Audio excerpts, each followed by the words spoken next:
Really great game. I mean, really, really great game. Appreciate all the fans who were able to make it.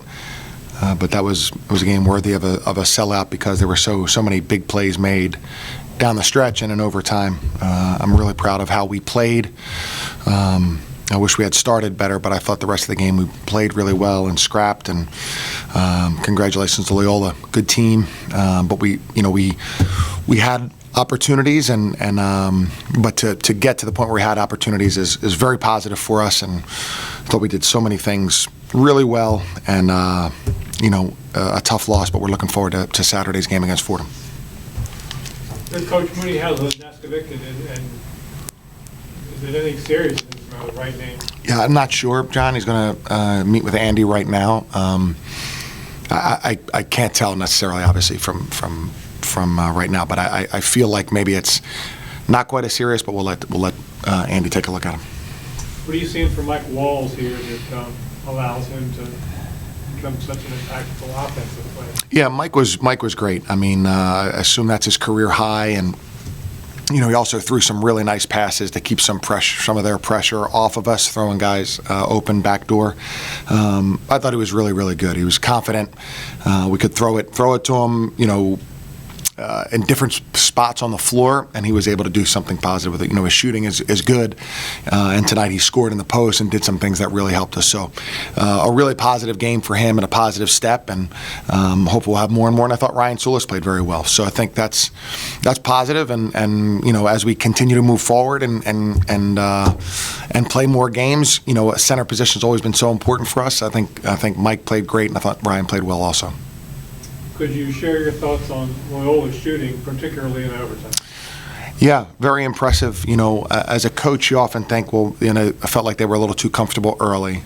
But that usually doesn't last all the way through an overtime period. I thought in the overtime and late in the game, I thought we defended well. I thought, Jack D'Entremont gave us a tremendous lift. I thought our defense was exponentially better when he was in.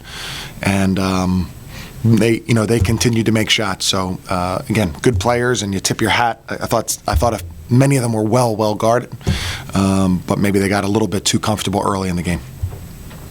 I thought the game was fairly even, besides the first 5 or 6 minutes of the half.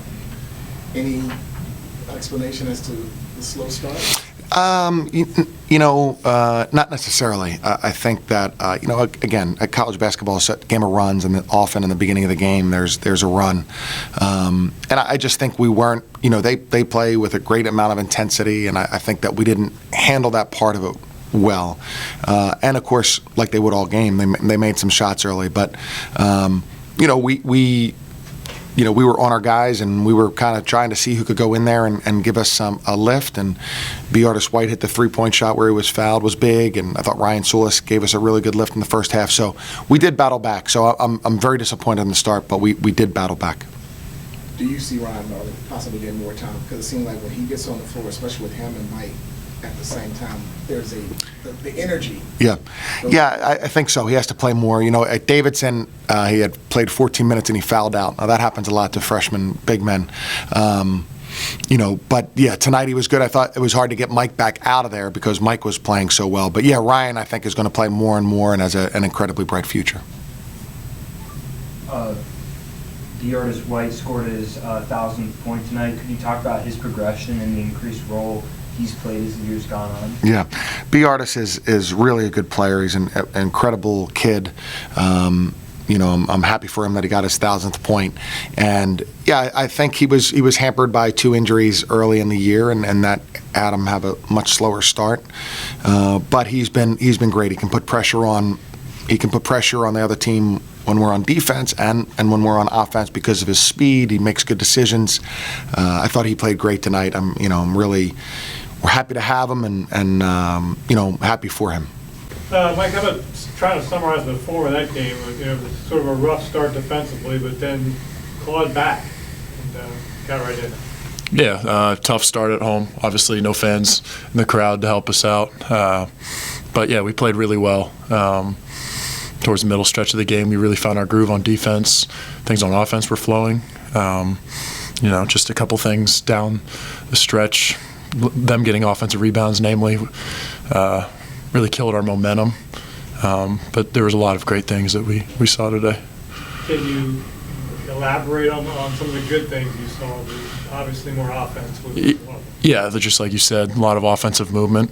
I think guys taking steps in the right direction in terms of their skill development. A lot of aggressiveness out of young guys, which is good to see. A lot of production out of our backcourt, especially.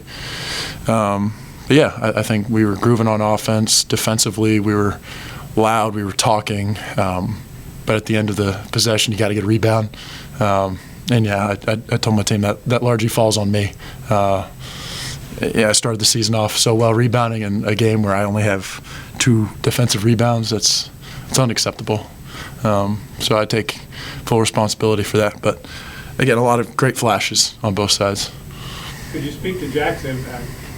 Yeah, great game by Jack. Just being ready when his name is called. You never know as a bench player when you're going to be brought in. But you know, he's loud. He's talking out there. He's getting important rebounds. Just keeping the offense in flow. So I'm excited for that. Tough time of year if you're not in the top half mix. What keeps you guys going as you head into the fourth? Well, we know that it's only a couple games you got to win in March, and you're dancing. So we know we have the flashes. We've shown them. It's about stringing them together for a couple games, 4 or 5 games, however it may be, however the end of the season shakes up. But there's a lot of momentum that we can have in March. We just got to finish off this season. How are you guys able to persevere from that rough start? Yeah, we believe in ourselves. We know that basketball is a game of runs. It's a game of momentum. We've spent the entire year on the defensive side of the basketball, and obviously we know how great we are when we get grooving on the offensive side. So we knew that we'd come back. It's just about keeping your heads high, not letting the deficit get too large to overcome. You guys have been pretty good defending the 3. Was it just a simple case of they hit some tough shots tonight, or maybe a couple of breakdowns? Yeah, I think they made a ton of threes. They have great shooters. That was circled all over the scouting report. You know, you can chalk it up to they're good shooters. You could chalk it up to, hey, we got to be there on the closeout more, make them put a dribble on the court. There's a lot of things we can go back in the film and see, but yeah, probably a mix of both. Anything else for Mike?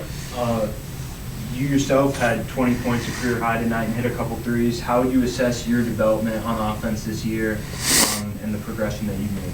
Yeah, I've really trusted myself. My development has been a rocky road, but I feel like I've made great strides this season, getting myself to a position where Coach Mooney can count on me on the offensive side, but also just establishing myself as a leader and anchor on the defensive side of the basketball. So obviously it starts with defense. If I can establish myself on defense, then Coach is willing to keep you in the game, and shots fall today. So.